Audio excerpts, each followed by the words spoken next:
Finally, in 146 BCE, the Romans under Scipio Aemilianus, the adoptive grandson of the first Scipio Africanus, breached the mighty walls of Carthage. Over 6 days the Romans worked through the city, murdering the civilian population and setting fire to the buildings. On the 6th day the Romans agreed to take prisoners, except for 900 Roman deserters who promptly barricaded themselves in the temple of Eshmun. Talk about making a bad bet, deserting from Rome to Carthage in the final days. Hasdrubal surrendered to Scipio, which prompted his wife to curse him and take her children to the temple, which was soon burning down, the last holdouts inside defiant to the absolute end.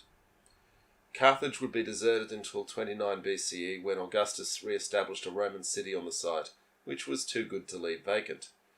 The fields were not sown with salt. That's a modern invention, and frankly salt was expensive stuff back then.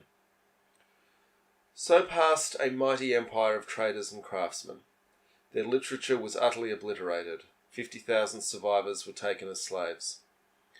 I think it can be argued that the wealth of their society outstripped their institutional capacity to defend that wealth, and the merchants who held that money resisted efforts to make the needed reforms, most famously by Hannibal after the Second Punic War.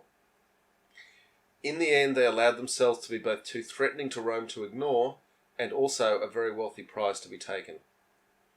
It's also worth remembering that they started the first 2 wars, but without plans to win them, often due to the actions of individuals at the edges of their empire, not as the result of any concerted strategy. It's a sad tale worthy of telling.